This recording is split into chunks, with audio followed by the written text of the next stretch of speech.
네, 글로벌 마켓 앤 이코노미 세 번째 코너는 연금 백만장자 코너입니다. 오늘 또 두 번째 시간으로 미래에셋 자산운용 김경록 고문님 함께합니다. 어서 오세요. 네, 안녕하세요. 네, 일단 지난주에 했던 내용 잠깐 리뷰를 해봐야 될 것 같은데 그 당시에 저희 파이어족하고 연금족 연금족 얘기를 말씀드렸습니다. 했는데 예. 파이어족이 아닌 연금족이 돼야 된다. 예, 예, 그래야 그렇습니다. 백만장자가 될 수 예, 있다. 예, 이런 일단 얘기였던 것 같은데. 출발할 때 관점을 잘 잡고 가자 이걸 말씀드렸습니다. 그럼 오늘 이 시간은 어떤 주제로 얘기를 해주실 어, 거예요? 이제 조금 이어지는 게 좀 더 낙관적인 이야기였으면 좋겠는데요. 네. 환경에 관한 이야기를 말씀드리겠습니다. 환경. 예. 예. 연금의 위기라는 이야기들이 많이 나오고 있는데요. 서구 사회에서는 이제 펜션 크라이시스라는 이야기들로 이미 오래전부터 나왔습니다. 네. 우리나라도 이제 연금의 위기인데요. 우리나라는 지금 이제 공적연금, 일반적으로 국민연금이라고 대변되는데 그 공적연금의 이제 적립금 고갈 문제 이것들이 지금 핫 이슈인데요. 네. 서구 사회는 공적연금의 개혁에 대해서는 이미 오래전부터 논의가 이루어져 왔습니다. 그래서 상당 부분 그것은 이제 개혁의 방향을 잡아간 것이고요. 우리나라는 이제 공적연금의 개혁에 대해서 이제 본격적으로 시작되어야 되기 때문에 이 부분도 이제 연금의 위기에서 중요한 부분에 속하고 서구 사회에서 펜션 크라이시스라고 하면은 이제 공적연금 부분도 조금은 있겠지만은 사적연금입니다. 이전 같은 경우에는 미국도 그렇고 영국도 그렇고 퇴직연금이라는 것 일반 기업에 종사하는 사람들의 노후는 기업이 보장을 해줬습니다. 그런데 이제 그게 자꾸 수명이 길어지면서 기업이 예상치 못하는 이제 부채를 안게 되기 때문에요. 기업이 그런 부분을 자꾸 이제 개인들에게 이렇게 넘기고 있습니다. 네. 그러다 보니까 이제 개인들이 자기의 연금을 자기가 직접 운용해야 하는 것이죠. 근데 이제 직접 운용해야 하는데 결국 내가 뭘 어떻게 운용하느냐에 따라서 자기의 노후 적립금이 천차만별이 되는 것입니다. 이게 이제 펜션 크라이시스죠. 네. 서구 사회 같은 경우에는 우리나라도 지금은 이제 사적 연금 문제는 많이 나오고 있습니다. 사실은 연금 백만장자라는 이야기를 시작하게 된 것도 국민연금이라기보다는 이 퇴직연금하고 연금저축 이 문제이거든요. 네. 우리나라는 다른 서구 사회에 비해서 훨씬 이제 사적 연금 부분에 리스크가 크게 나타나고 있었습니다. 리스크라고 하기보다는 크라이시스라고 할 수 있는데요. 그래서 이게 바로 이제 공적연금과 사적연금, 네. 연금의 두 축이 그것이라고 볼 수 있는데요. 이 부분이 다 지금 우리 같은 경우에는 그 축이 기둥이라고 생각하면은 그 기둥이 전혀 튼튼하지 못한 것입니다. 그래서 이 부분에 이제 우리가 개인들이 그러면은 어떻게 대처를 해야 할까 네. 하는 것이 이제 사실은 중요한 두 번째 출발점이라고 오늘의 할 수가 주제네요. 있습니다. 예. 공적연금이면 국민연금이 그렇습니다. 있고 사적연금은 이제 개개인으로 다 준비하는 사적연금 예, 형태고 대표적인 게 이제 퇴직연금입니다. 퇴직연금 예. 이 두 기둥이 튼튼하지 못하다. 그래서 연금의 위기 이 예, 주제로 오늘 말씀 그렇습니다. 주실 건데 자 그러면 이 연금 체계에 대해서 좀 저희가 이해를 해볼 필요가 있을 것 같고 이게 어떤 부분이 구체적으로 문제가 되는지 그래서 위기까지 얘기가 나오는지 예, 좀 예. 알아봐야겠네요. 예, 중요하신 질문인데요. 예. 그러면은 이제 우리가 노후 소득을 이제 보장하는 그런 국가의 체계를 갖고 있습니다. 네. 그게 이제 주로 대부분 연금으로 이루어져 있어요. 네. 그래서 이제 연금이 과연 어떻게 노후 보장을 노후 소득을 보장해 주느냐 하는 것이 이제 여기 보시는 이 그림인데요. 우리가 영층이라고 그러기도 하고 뭐 지하층이라고도 그러기도 하는데요. 그게 기초연금입니다. 네. 기초연금은 사실은 여러분들은 관여 생각하실 필요가 없습니다. 왜냐하면은 내가 얼마를 지금 적립을 하느냐, 기여를 하느냐에 관계 없습니다. 네. 내가 노후의 소득이 일정 부분 이하일 때는 국가에서 그냥 주는 것이기 때문에요. 그래서 기초연금 부분은 고민하실 필요가 없는 것이고, 그래서 이제 국민연금이라는 것을 이제 국가 보장으로 해서 1층으로 자리 잡습니다. 그래서 국민연금, 그다음에 2층이 이제 퇴직연금, 네. 그다음에 3층에 가게 되면은 우리가 개인연금이라든지 주택연금이라든지 연금저축 이런 것들이 들어가게 됩니다. 이걸 크게 이제 살펴보면은 1층 국민연금이나 공무원연금 같은 경우는 보장하는 주체가 국가입니다. 그래서 국가보장이라고 그러고요. 그다음에 퇴직연금 같은 경우는 우리가 8.33%를 기업이 대주지 않습니까? 네. 그래서 이것은 이제 기업보장이라고 그래요. 마지막은 이제 3층에 있는 것은 연금저축이나 주택연금은 개인들이 자기가 스스로 준비하는 것입니다. 그래서 이걸 일컬어서 이제 개인 보장이라고 일컫는데요.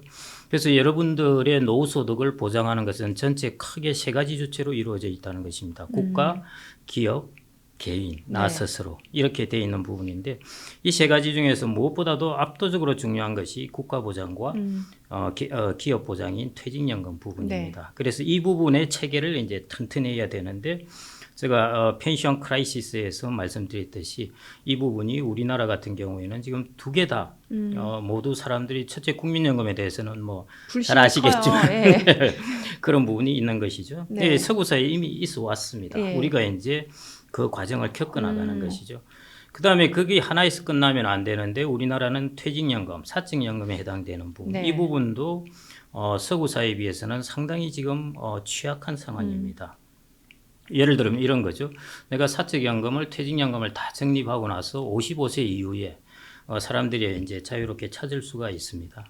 그때 비교를 해보니까요. 이게 많이 증가하긴 했지만은 일시금으로 찾는 비율이 93%입니다. 네. 그전에는 97%까지 일시금으로 찾았는데 이런 식으로 연금의 본래 체계가 많이 약해져 있습니다. 우리나라는. 그래서 우리나라 같은 경우는 그게 이제 첫 번째, 두 번째 국민연금과 공적연금에 해당되는 것, 사적연금 네. 이런 부분이 이제 노후소득 보장 체계에서 가장 이제 위험하다고 볼 수 있는데요. 그래서 여기에 이제 화면에 잘 나와 있는데 그러면은 우리가 연금의 위기라는 것을 어떻게 그러면은 정의해 볼 수 있겠는가 하는 것이 첫 번째가 이제 국민연금의 적립기금이 이제 고갈되는 문제. 네. 그것이 첫 번째 위기이고요. 뭐 바로 이제 국민연금에 가입하는 사람 입장에서는 내가 돈은 적립을 했는데 제대로 네. 받을 수 있겠는가 그렇죠. 하는 거죠. 그러니까 이게 일종의 이것도 크라이시스에 해당됩니다. 그 다음에는 이제 사적연금, 퇴직연금 같은 경우에 우리가 여러 가지 사적연금, 퇴직연금에 대비하는 것들이 상당히 좀 부실합니다. 적립금이 적게 돼 있다든지 소득 대체율이 아주 낮다든지 뭐 이런 식으로 이루어져 있습니다. 서구 사회 같은 경우에는 연금을 가지고 자기의 직전 소득을 대체하는 비율이 거의 60에서 70% 정도입니다. 그래서 내가 퇴직 전에 예를 들어 월 1,000만 원을 받았다 하면은 자기가 연금을 통해서 받을 수 있는 것은 월 600이나 이 정도 된다는 것이죠. 그런데 우리는 그 부분에서는 이제 턱없이 좀 부족합니다. 그래서 사적연금, 퇴직연금 제도 자체가 아직 이걸로 우리가 노후의 소득을 대체하기에 너무 부족한 그런 크라이시스인 상황이고요. 네. 그 다음에 이제 그거하고 마찬가지로 연결되어 있습니다만은 우리나라도 점차 연금은 자기가 운영해야 되는 자기 책임의 시대로 오고 있습니다. 예. 개인연금도 그렇고 퇴직연금도 아무리 DB를 들었더라도 직장을 옮기면은 IRP로 들어갑니다. 네네. IRP로 들어가면은 거기 들어가는 즉시 아무도 신경을 안 써줍니다. 그때부터는 자기가 오롯이 그 부분에 신경을 써야 네. 되는 것이니까요. 시간이 가면은 갈수록 자기 책임으로 운용을 해야 되는 연금이 자꾸 늘어난다는 것입니다. 네. 그래서 비로소 서구 사회에서도 시간이 지날수록 연금을 자기 스스로 운영해야 된다는 것 때문에 크라이시스 이걸 도대체 잘못 운영할 수도 있고 하니까 이거 마찬가지로 우리나라도 그런 상황에 있다는 것입니다. 그래서 연금의 위기라 하면은 바로 이 세 가지 이 부분을 이제 우리가 짚어봐야 되고요. 네. 여기에 어떻게 우리는 그러면 각자 개인이 대응을 해야 될까 그런 부분을 한번 살펴봐야 될 것 같습니다. 지금 고모님이 말씀해주신 연금 체계를 보면은 이제 뭐 지하 기초 연금부터 해서 1층, 네. 2층, 3층 이렇게 있잖아요. 네. 그럼 1층부터 잘 다져놔야 된다라는 건데 1층이 지금 보니까 공적연금, 국민연금이에요. 근데 네. 여기에 대해서는 뭐 저는 잘 받을 것 같아요. 저는 받을 것 같은데 90년대생들 있잖아요. 네. 이게 워낙 지금 노령화 시대다 네. 보니까 이게 납입하는 금액은 점점 적어지고 받아야 될 사람 수급자는 점점 많아지는 네, 시대잖아요. 그렇습니다. 그러다 보니까 예.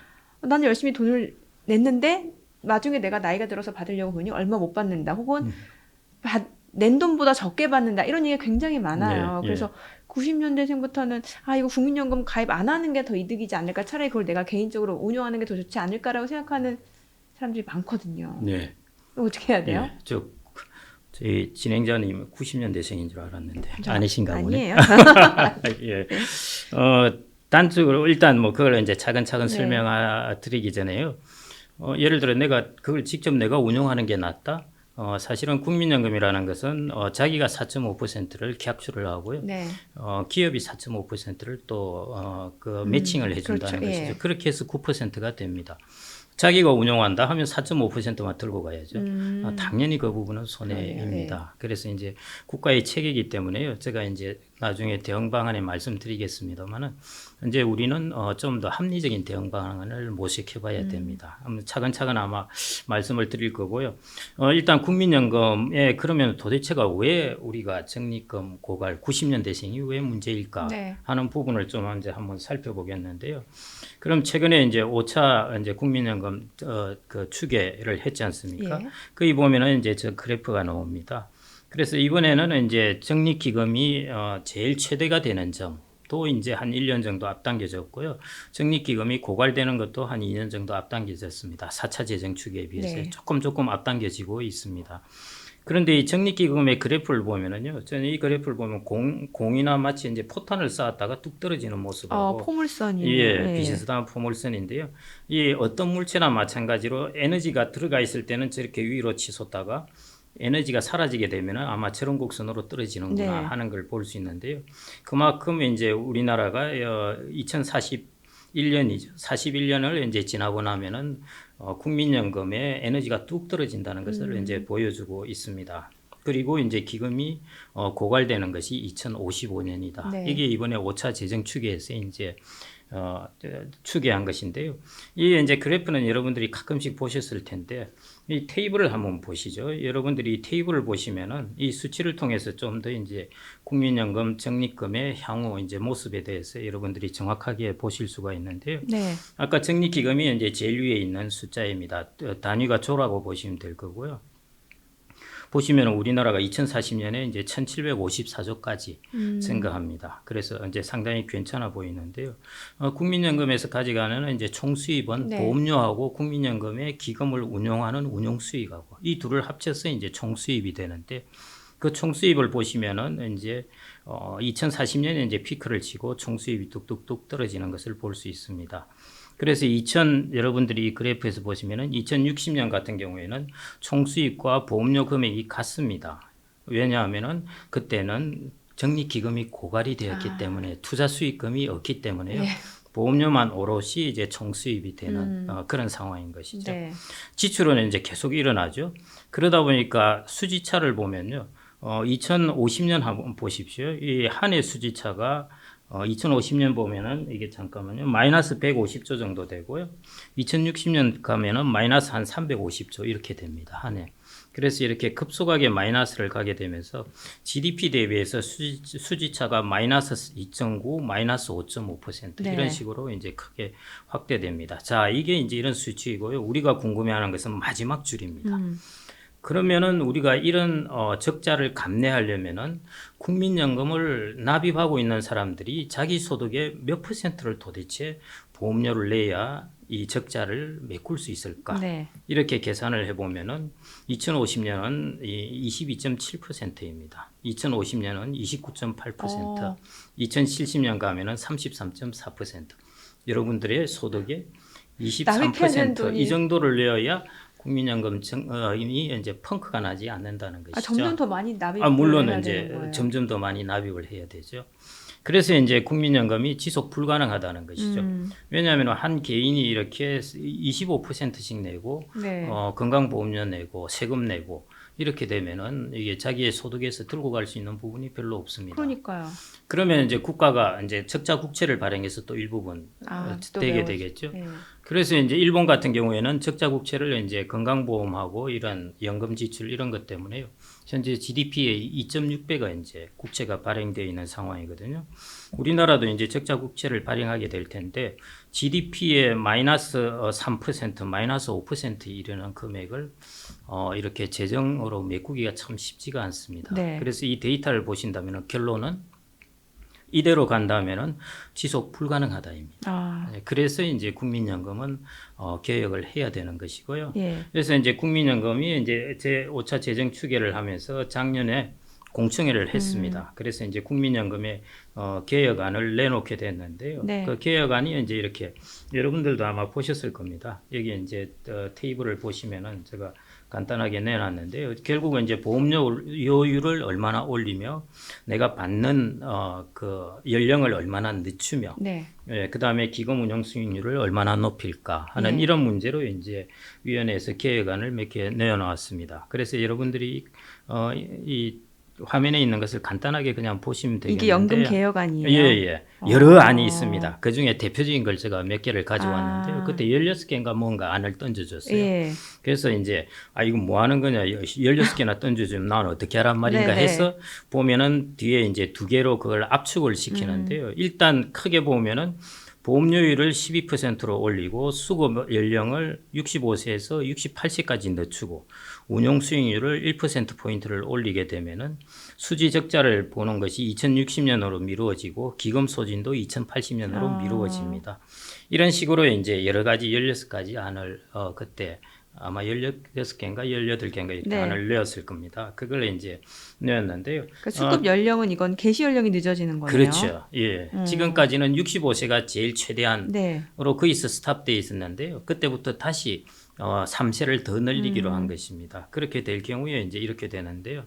이 안에 대해서 이제 사람들이 도대체 내가 이게 도대체 더 내는 것만 있지 내가 더 받는 것은 하나도 없네 이렇게 된 것이죠. 특히나 지금 정년 그 시점도 좀 빨라지는 그렇습니다. 추세잖아요. 예. 그런데 이렇게 개시 자체는 늦어지고. 맞습니다. 예, 좋은 질문이신데요. 예. 예를 들어 정년 퇴직 연령도 그러면 좀 맞춰서 뭔가 조정을 해야 되는데 예. 국민연금은 이제 재정 안정화가 워낙 바쁘다 보니까 네. 그래서 이제 앞서 나가게 된 것이죠. 그래서 이제 거기에 대해서 여러 가지 이제 사람들의 이제 비판도 있고 하니까 충분히 그럴 수 있겠네요. 예. 그래서 이제 그 연금 민간자문위원회에서 이제 네. 안을 2개로 압축을 해서 예. 국회 연금특위에 내게 됩니다. 그 2개 이제 압축을 한 것이 어떻게 압축을 했냐면은 자 그럼 간단하게 보여주겠다. 하나는 소득을 적절하게 보장해주는 안. 그 다음에 하나는 소득 보장안이 아니라 재정을 어떻게 안정화할까.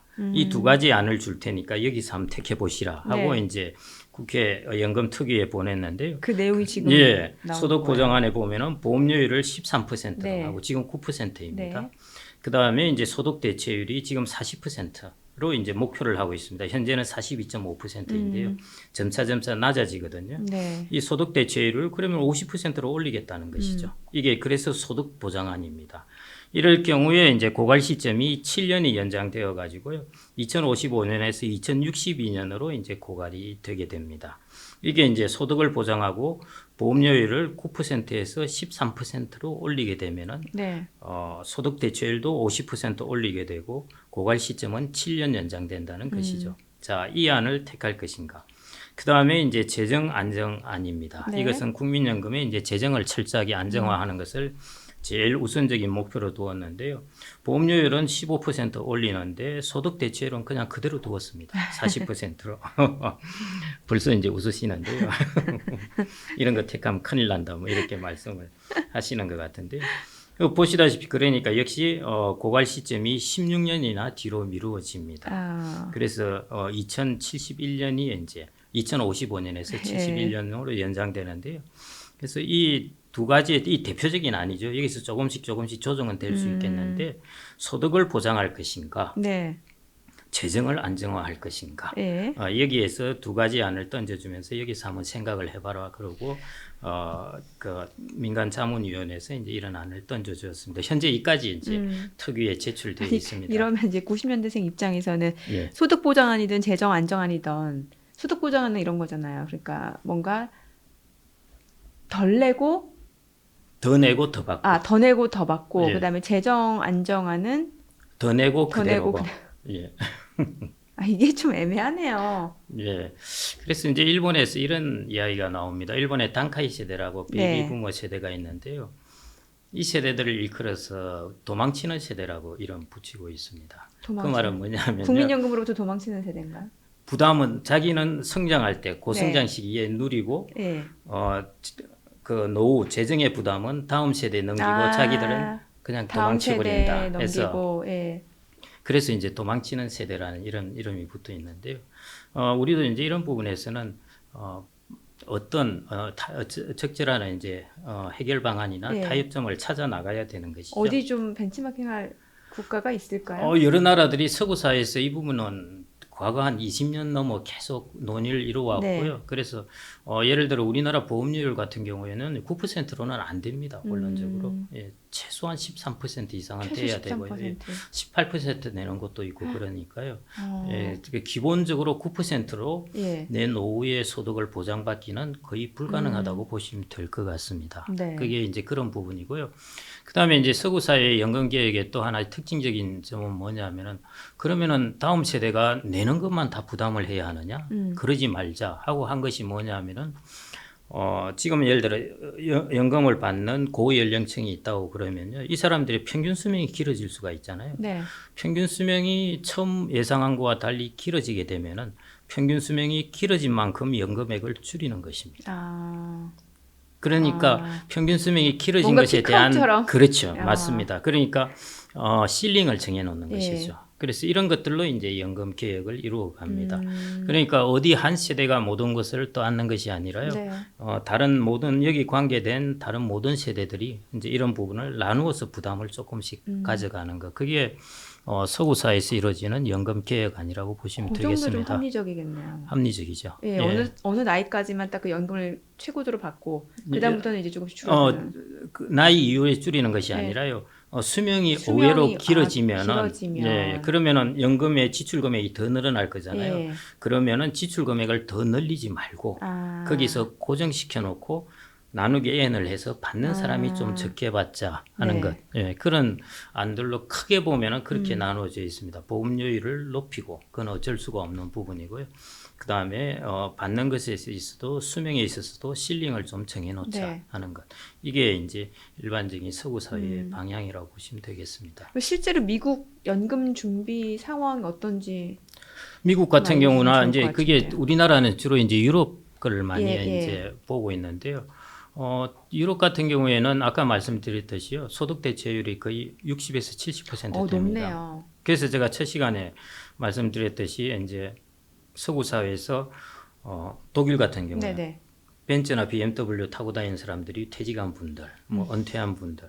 그래서 거기에는 이제 여러분들 영화에서 보시듯이 벤치에 앉아서 책을 보고 있다든지 이런 노년의 모습 네. 이런 것들이 가능한 것이죠. 그러네요. 예. 소득 대체율이 높다 보니까. 그렇습니다. 예. 예, 예. 그리고 이제 국민연금의 문제점, 공적연금의 문제점을 알겠고 아까 보니까 그 이제 위층이 그 기업에서 좀 이렇게 부담해주는 예. 보장해주는 예. 그 퇴직연금. 예.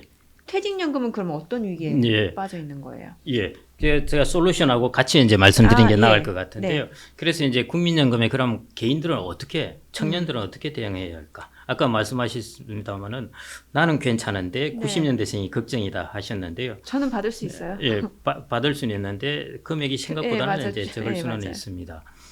그러면 이제 청년들 입장에서 아까 말씀드렸듯이 4.5, 4.5에서 9%고요. 지역은 뭐 자기가 9% 내니까 그렇겠지만은 직장에 있는 사람들은 4.5, 4.5입니다. 그렇기 때문에 직장에서 4.5를 매칭해 주는 것이기 때문에 국민연금은 얕은 자기가 들어가는 것이 일단은 그래 손해 보는 장사는 아닙니다. 아. 그러니까 이제 첫 번째 그런 부분이 있고요. 그다음에 이제 국민연금은 수령할 때 상당히 하이 퀄리티입니다. 네. 연금으로서는. 뭐 때문에 하이 퀄리티냐 그러냐면은 일단 죽을 때까지 주죠. 내가 네. 150살까지 살더라도 네. 국민연금은 줍니다. 그다음에 물가에 연동해서 금액을 조정해 줍니다. 예. 민간 종신연금은 있을지라도 매년 물가에 정확하게 연동해서 변액해 주는 것은 없습니다. 이것은 구매력을 확실하게 유지해 준다는 것이거든요. 네. 이것은 공적연금뿐입니다. 아, 그 물가 상승률이 반영이 그렇죠. 되는 거예요. 예, 그래서 5.1% 올라서 올해 같은 경우에 이제 작년이죠. 작년에 5.1%만큼 국민연금 금액이 오르게 된 것이요. 네. 소비자 물가 상승률만큼 올려주기 때문입니다. 그 다음에는 하나는 민간의 보험회사 같은 경우는 그럴 확률은 크지 않지만은 극단적인 경우에 지급을 못할 수도 있습니다. 그런데 국가 같은 경우에는 국가의 보장이 되죠. 크레딧을 가지고 있잖아요. 예. 그래서 이런 면에서 어떻게 보면은 노후소득 보장의 가장 저변을 깔고 있고 최후의 보루는 이 공적연금입니다. 그러니까 이 공적연금 체계가 무너진다는 것은 국가가 무너진다는 것이나 거의 동일합니다. 그래서 이런 부분을 너무 심각하게 보시지 말고요. 네. 만일 여러분들의 이 국민연금 체계가 무너졌다면은 그때는 국가 체계도 거의 무너졌다고 보시면 될 겁니다. 어떤 자산을 가지고 있더라도 무너진다고 보시면은 될 겁니다. 해외 자산을 일단 가지고 있지 않은 90년대생도 이상은. 국민연금 가입을 하는 게 맞네요. 그래서 가입은 안 할 수도 없죠. 의무이기 때문에. 그렇죠. 그러니까 예. 저항을 할 수도 없습니다. 제 그런데 주변에 저항한 사람 꽤 있더라고요. 저항은 하지만은 실천을 못 하니까요. 예. 그래서 이제 예를 들어 내가 안 넣는다 뭐 그럴 수도 없는 것이고요. 이게 의무 가입이기 때문에 그래서 그런데 이제 내가 어떤 생각을 가지고 의무 가입을 하느냐 하는 것이 중요한데 아까처럼 이제 하이 퀄리티라는 그런 특징을 갖고 있기 때문에요. 그 부분을 좀 생각을 하시고 그다음에 이제 나머지는 뭐냐면은 여러분들이 청년이 내가 못 받을 거라고 생각되는 사람들이 사실은 이해 당사자입니다. 그렇죠. 그렇기 때문에 정책 의사결정에 적극적으로 참여하셔가지고 연금 개혁을 자꾸자꾸 이루어내시라는 것입니다. 어떻게 참여를 해요? 그러니까 이제 국회로도 사람을 보내야 되는 것이고 네. 공청회 할 때도 나가야 되는 것이고 뭐 심지어 프랑스 같은 경우는 심심하면 뛰어나오지 않습니까? 나와서 데몬스트레이션을 하지 않습니까? 네. 뭐 이런 것들에 이제 자기의 목소리를 내야 되는 것이죠. 네. 그런 식으로 이렇게 자꾸자꾸 어떤 사회에서는 다 같이 사는 공동체이기 때문에요. 결국 세대 간의 이런 문제를 이제 조정해 나가는 그런 과정을 겪어야 됩니다. 그래서 국민연금 부분에서 저는 이제 청년분들은 이런 쪽으로 이제 대처를 하시는 게 저는 가장 최선이지 않을까 그렇게 생각이 되고요. 네. 그다음에 이제 스스로 대처할 수 있는 부분이 아까 말씀하시는 이제 사적 연금 부분인데요. 사적 연금 같은 경우에는 지금 제가 간단하게 말씀드리면은 DB형은 임금 상승률만큼 올라가니까 자기가 운용 안 해도 괜찮아요. 예. 그런데 문제는 뭐냐면은 직장을 옮기면은 다 IRP를 옮겨가게 됩니다. 예. 그다음에 DC형은 자기가 운용을 해야 네. 되고요. 그래서 DB형을 운용하더라도 직장을 한두 번 옮겨가면은 자기의 돈은 IRP로 옮겨가게 되어 있습니다. 네.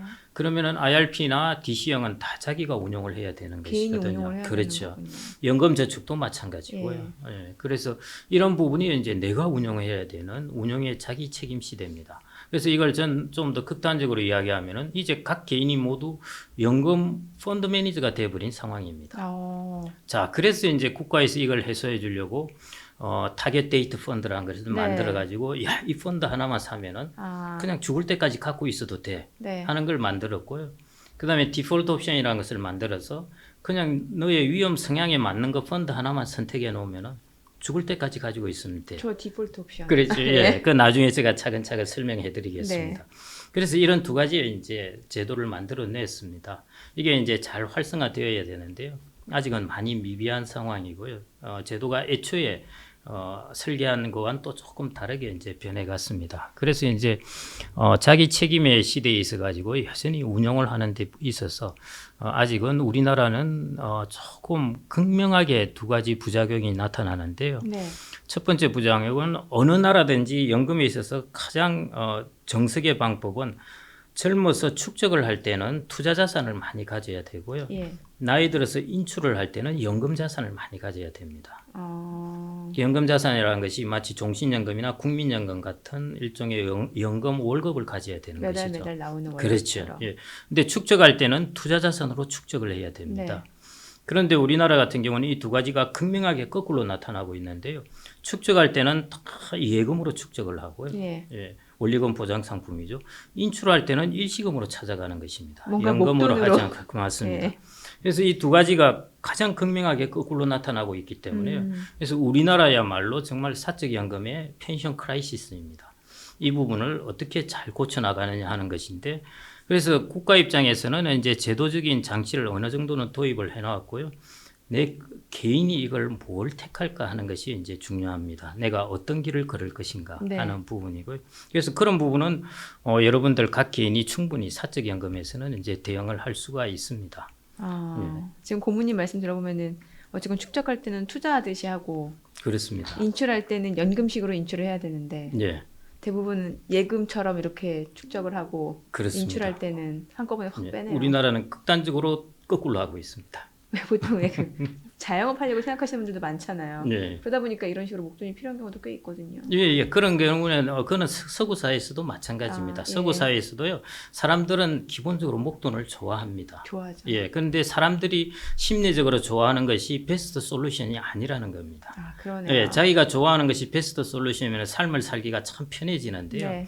사람은 자기가 뭔가 하고 싶은 거하고 조금 다른 길이 인내를 해야 되고 조금 참아야 하는 것이 베스트 솔루션인 경우가 많습니다. 그래서 연금이야말로 정말 내가 불안한데 하고 예금으로 다 하고 싶고 예. 목돈이 생기면은 다 빼고 찾고 싶고, 싶고 예. 예, 이것을 이제 자기가 반대로 해야 잘 돼요. 인내를 하는 것이 연금에 있어서 이제 중요한 부분이라고 할 수가 있습니다. 그리고 아까 자영업자나 집을 사기 위해서 이제 목돈을 인출하는 게 특히 우리나라는 중도 인출의 거의 절반 가량이 이제 예. 주택을 살려고 그랬습니다. 그래서 지금까지 성공했습니다. 네네. 사실은 퇴직연금의 운용 수익률보다 주택 가격 상승률이 높았으니까요. 그래서 주택연금도 있잖아요. 예, 그렇죠. 네. 맞습니다. 이걸 사서 주택으로 나중에. 연금화하는 예. 것도 있기 때문에요. 이것도 뭐 괜찮은 방법입니다. 근데 앞으로 어떻게 될까는 두고 봐야 될 것 같고요. 네. 여하튼 이제 운용 부분에 있어서 우리나라는 좀 극단적으로 사적연금에 있어서 좀 거꾸로 가고 있다는 부분. 예, 그게 우리나라에 있어서 펜션 부분에 크라이시스가 할 수 있고요.